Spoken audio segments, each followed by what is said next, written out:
Assalamualaikum warahmatullahi wabarakatuh.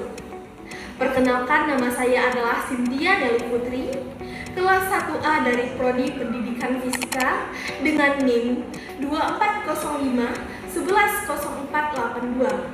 Saya akan menjelaskan materi biologi mengenai sintesis protein dan penerjemahan kode genetik. Berikut saya tampilkan videonya. Katanya, jika ingin badan kita berotot, kita harus mengkonsumsi protein. Tetapi, tidak hanya orang-orang yang ingin badannya kekar saja yang wajib mengkonsumsi protein. Nyatanya, protein memang makanan wajib yang harus ada di dalam makanan kita. Baik itu berupa ayam, berupa ikan, berupa telur, maupun berupa minuman seperti ini. Jadi, bentuk protein kan berbeda-beda ya. Sebenarnya protein itu apa sih? Agar tubuh kita tetap sehat, tubuh kita memerlukan berbagai jenis zat. Salah satunya ialah protein. Protein bisa kita dapat dari berbagai jenis makanan yang kita makan, seperti ayam, telur, juga susu dan lain-lainnya. Nah, tahukah teman-teman, sebenarnya tubuh kita juga dapat memproses atau membuat protein.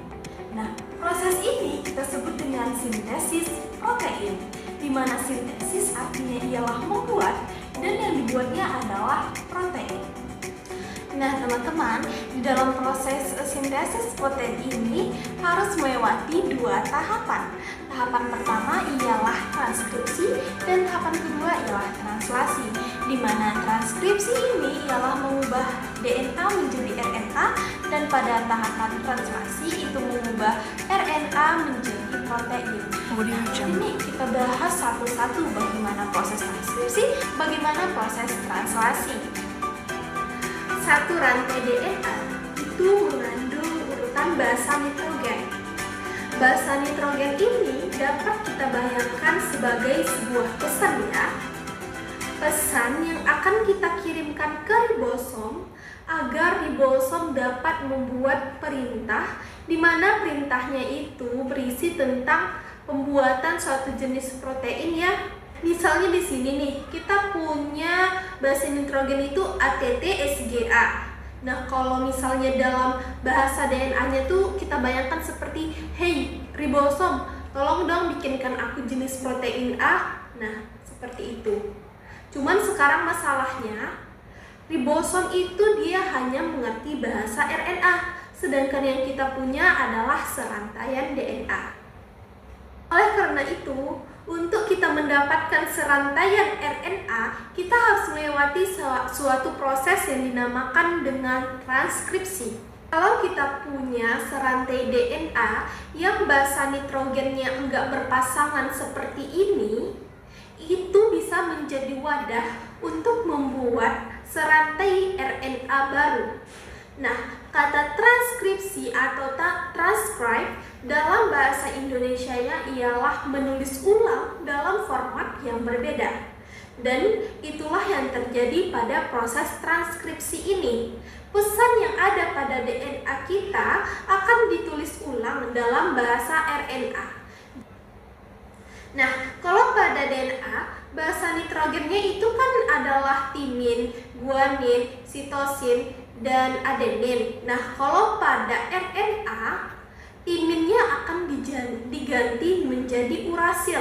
Jadi adenin, urasil, guanin, dan sitosin. Dan kalau kita ubah pesan DNA menjadi RNA, kita tinggal ingat bahwa adenin itu pasangannya ialah urasil dan guanin pasangannya ialah sitosin.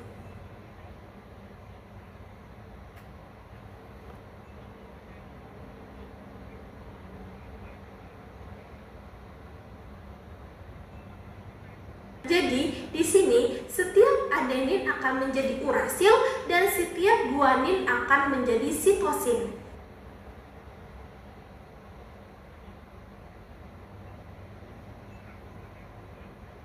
Nah, setelah melewati proses transkripsi, kita sekarang memiliki serantai RNA yang mengandung pesan yang sama dengan DNA yang kita miliki sebelumnya.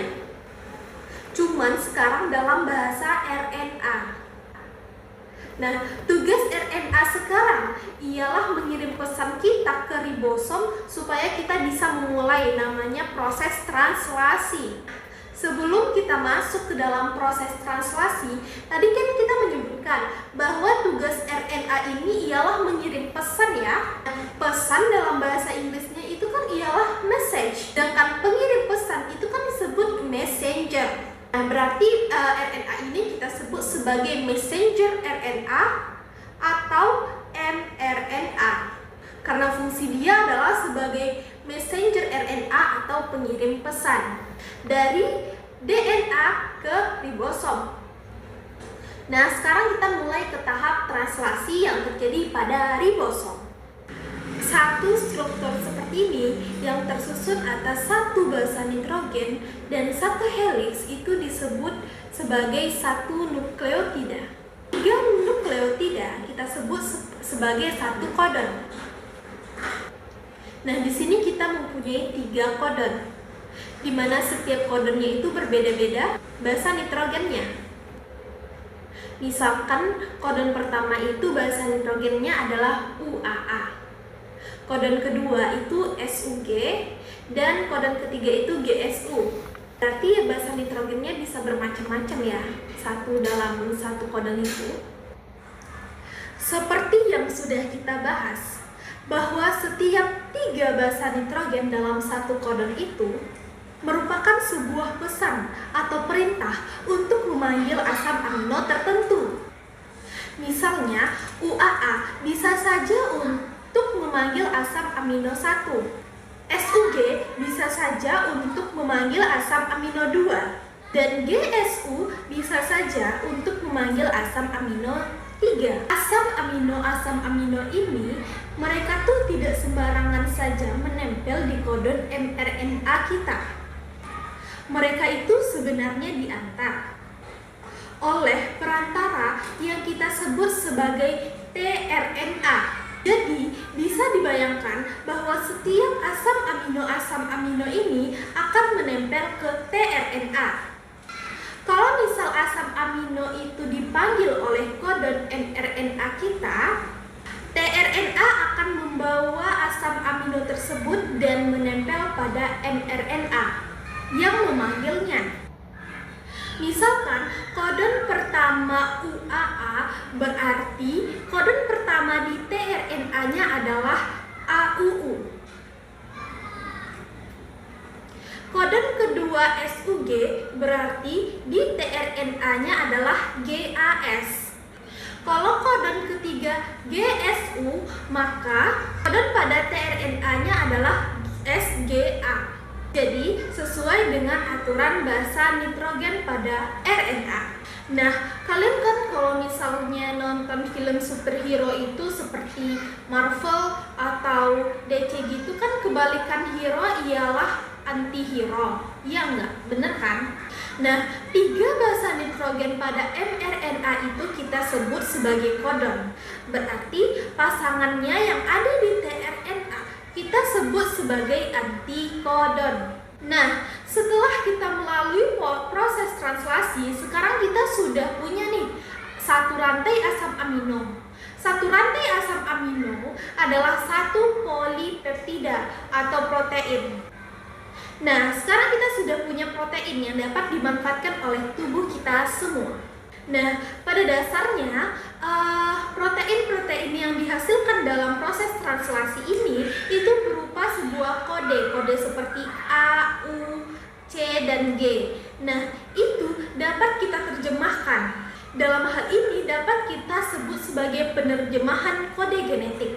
Nah, bagaimana sih caranya? Penerjemahan ini dapat kita pahami dan kita lakukan berdasarkan tabel yang telah ditentukan.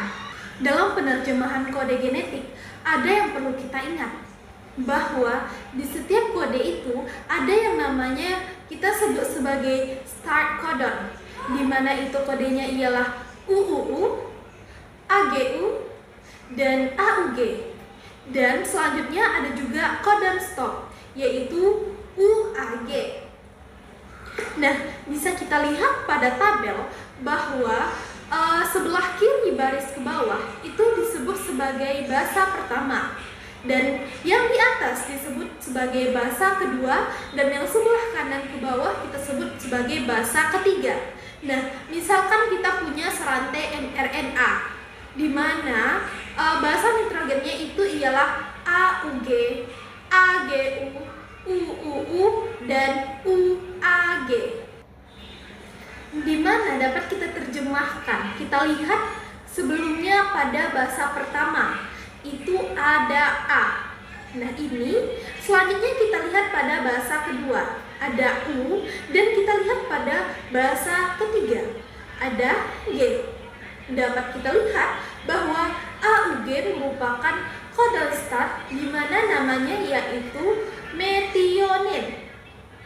Selanjutnya adalah AGU. Kita lihat di sebelah kiri A, dan sebelah basa kedua itu G, dan basa ketiga itu U, di mana ini ialah protein serin.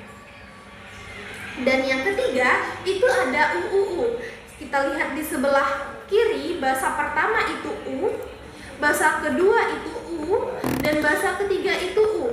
Dapat kita ketahui bahwa proteinnya ialah fenilalanin. Dan yang terakhir ada UAG. Kita lihat sebelah basa pertama itu U, basa kedua itu A, dan basa ketiga itu G. Dan kita lihat bahwa ini adalah protein stop. Begitulah cara penerjemahan dari kode genetik agar dapat kita ketahui protein apa yang dihasilkan setelah proses transkripsi dan translasi. Sekian yang dapat saya jelaskan. Saya harap apa yang saya jelaskan dapat bermanfaat bagi diri saya sendiri dan teman-teman sekalian. Saya pamit undur diri. Assalamualaikum warahmatullahi wabarakatuh.